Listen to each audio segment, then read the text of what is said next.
Assalamualaikum warahmatullahi wabarakatuh. Waalaikumsalam warahmatullahi wabarakatuh. Selamat pagi anak-anak. Pagi Bu. Bagaimana kabarnya hari ini? Baik. Sebelum kita mulai, mari kita baca doa terlebih dahulu. Kawannya biar lebih baik. Siap berdoa mulai. Bismillahirrahmanirrahim. Rabbi zidni ilma warzuqni fahma birahmatika ya arhamar rahimin. Amin. Baik, sekarang akan Ibu cek kehadiran dan kesiapan kalian. Siapa yang tidak hadir hari ini? Putri, kenapa? Izin? Oke, sebelum masuk materi, kita akan tadarus atau sebentar ya. Kita akan baca Quran surah Al-Ikhlas bersama-sama. 1, 2, 3. A'udzu billahi minasyaitonir rajim. Bismillahirrahmanirrahim. Qul huwallahu ahad, Allahus samad, lam yalid wa lam yulad wa lam yakul lahu kufuwan ahad. Shadaqallahul azim. Anak-anak masih ingat materi kita sebelumnya tentang perjuangan Nabi Muhammad? Masih ada yang ingat? Tentang apa? Bagus sekali. Nah, hari ini kita akan belajar tentang peristiwa Fathu Mekah. Sebelum itu, Ibu ingin bertanya, apa yang kalian ketahui tentang kota Fathu Mekah pada zaman Nabi Muhammad? Ada yang tahu? Apa yang kalian ketahui tentang kota Fathu Mekah? Tempat Nabi Muhammad lahir. Nah, sekarang kita ketahui dulu tujuan pembelajaran kita pada materi kali ini. Yang pertama, meyakini dan memahami peristiwa Fathu Mekah beserta sebab-sebabnya. Lalu kemudian yang kedua, kita bisa mengidentifikasi dan meneladani perilaku mulia Rasulullah dalam peristiwa tersebut. Dan yang ketiga, kita bisa mengimplementasikan nilai pantang menyerah dan perilaku terpuji dalam kehidupan sehari-hari. Nah, sekarang kita akan belajar tentang Fathu Mekah dan keteladanan Rasulullah SAW. Anak-anak, sekarang kita akan menonton video tentang peristiwa Fathu Mekah. Perhatikan dengan baik, nanti Ibu akan bertanya, oke?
tentang peristiwa Fathu Mekah.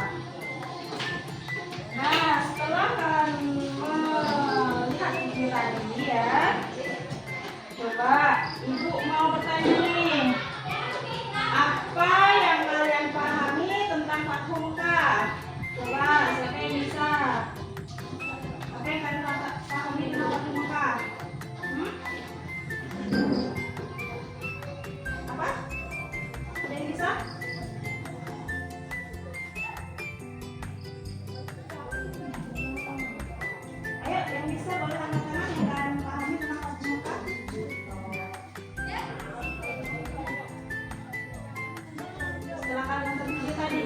Apa yang dilakukan Nabi Fathu Mekah? Boleh angkat tangan? Ya nggak apa-apa, boleh angkat tangan. Ya apa? Ada peristiwa kemenangan Nabi Muhammad SAW di Kota Mekah. Iya, jadi Fathu Mekah adalah peristiwa kemenangan Nabi Muhammad di Kota Mekah. Lalu coba menurut kalian, mengapa Nabi Muhammad tidak membalas dendam kepada kaum Quraisy? Coba siapa yang tahu? Ya apa?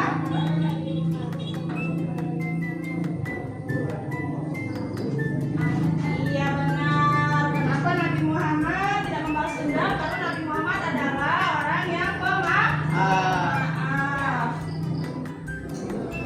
Nah, selanjutnya kita harus tahu dari video tadi bahwa Nabi Muhammad itu adalah sosok yang pemaaf, sabar dan tidak mendendam. Nah, coba sekarang silakan kalian berdiskusi dengan teman sebangku tentang pengertian Fathu Mekah, penyebab terjadinya, sikap Rasulullah dan nilai keteladanan. Dan bisa diskusikan dengan teman sebangku kalian, ya. Bagaimana sifat Nabi tadi? Apa yang harus kita teladani? Apa itu tadi Fathu Mekah? Tadi sudah ada yang dapat. Boleh kalian diskusikan dengan teman sebangku.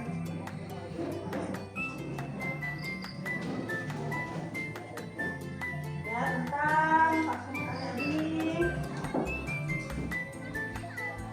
Lalu penyebabnya, lalu sikap Rasulullah dan nilai keteladanannya. Kalian diskusikan dengan teman sebangku kalian, ya. Nanti salah satu kelompok sebangku diskusikan atau sampaikan hasilnya di depan kelas.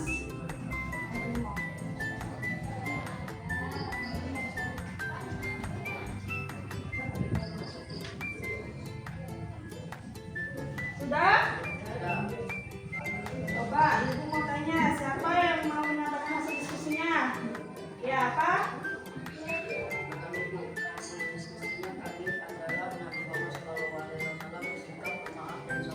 Iya, betul sekali. Salah satunya tadi hasil diskusi kita adalah Nabi Muhammad adalah orang yang bersikap pemaaf dan sabar.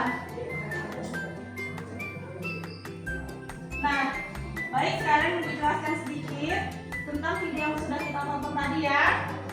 Fathu Mekah itu adalah peristiwa ketika Nabi Muhammad memasuki kota Mekah dengan damai tanpa peperangan besar. Jadi dari Madinah ke kota Mekah itu tanpa ada peperangan, masuk secara damai. Nah, tapi walaupun pernah disakiti, Nabi tetap memaafkan musuh-musuhnya. Dari sini kita belajar bahwa kita harus menjadi pribadi yang pemaaf, sabar dan tidak mudah marah. Jadi Nabi itu sebelumnya sudah disakiti oleh orang-orang kafir Quraisy.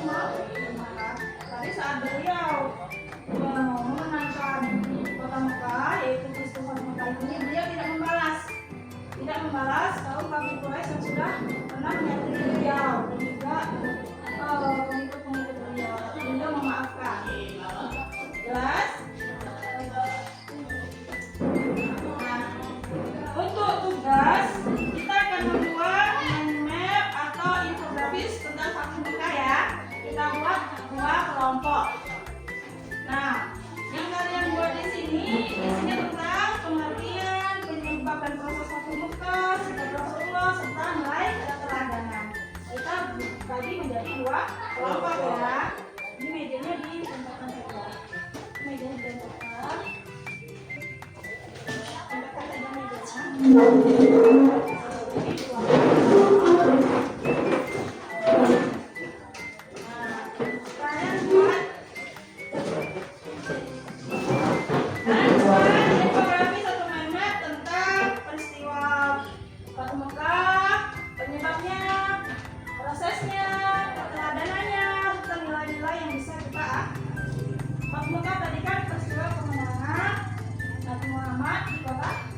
Penyebabnya karena apa di video tadi? Karena kaum Quraisy melanggar perjanjian Hudaybiyah.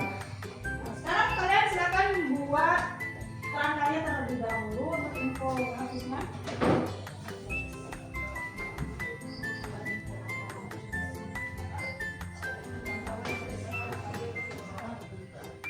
Jangan lupa dikasih nama-nama kelompoknya ya.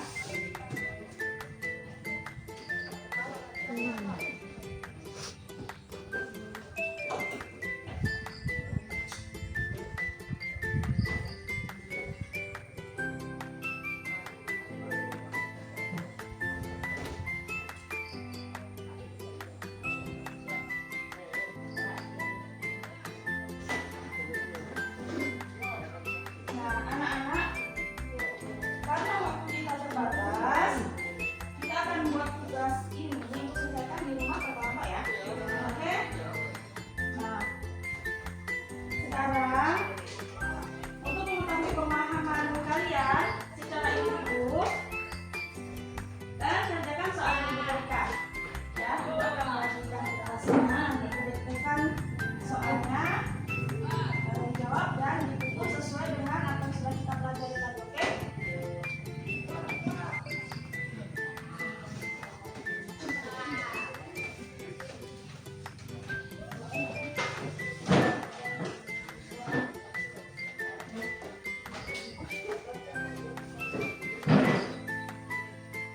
Diberikan soalnya ya. Soal punya Nanda, 1. Peristiwa Fathu Mekah.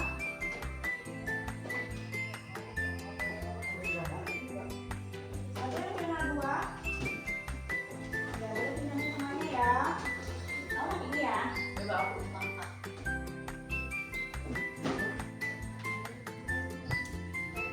Peristiwa Fathu Mekah terjadi pada tahun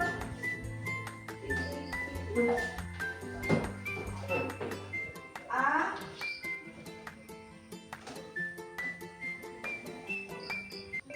6 Hijriah, disingkat 6H. Bisa ya, 6H bisa. A ya, sudah ada di Hijriah. B. 7 Hijriah. C. 8 Hijriah. D. 9 Hijriah. 2. Salah satu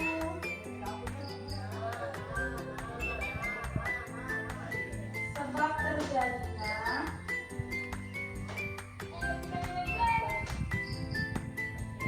Fathu Mekah adalah A.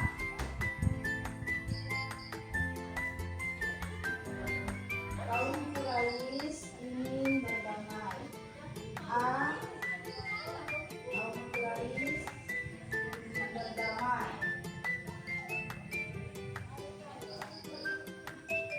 B.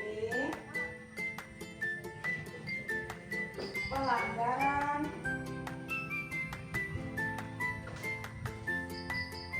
perjanjian Hudaybiyah.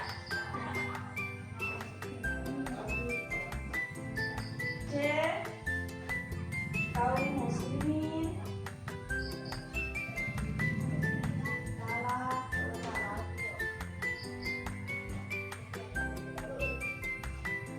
D. Hijrah ke Madinah.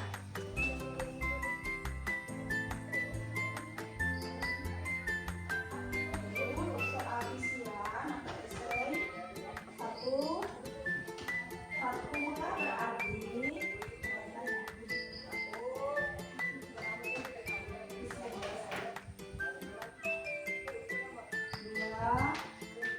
Hari Muhammad menunjukkan sikap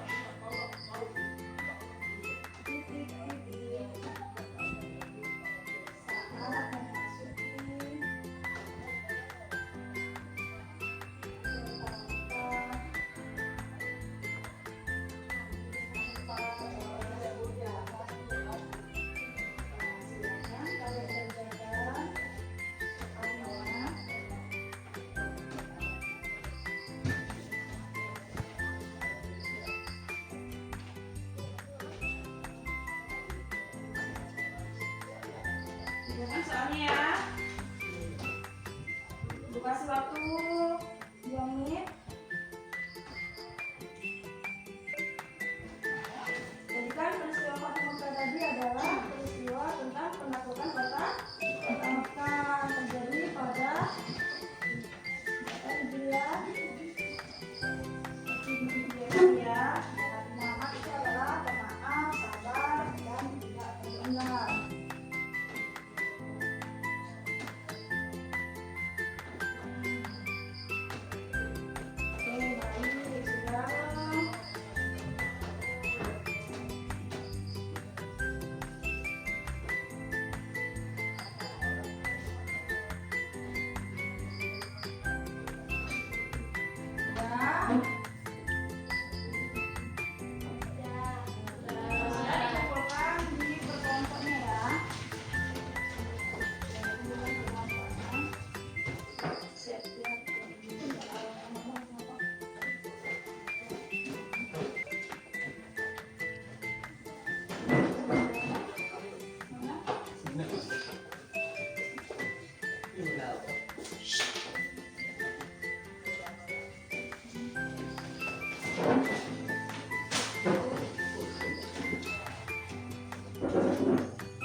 Nah, baik anak-anak, sekarang kita simpulkan pembelajaran hari ini ya. Hari ini kita telah belajar tentang peristiwa Fathu Mekkah, yaitu peristiwa ketika Nabi Muhammad berhasil masuk ke kota Mekkah dengan damai tanpa peperangan besar.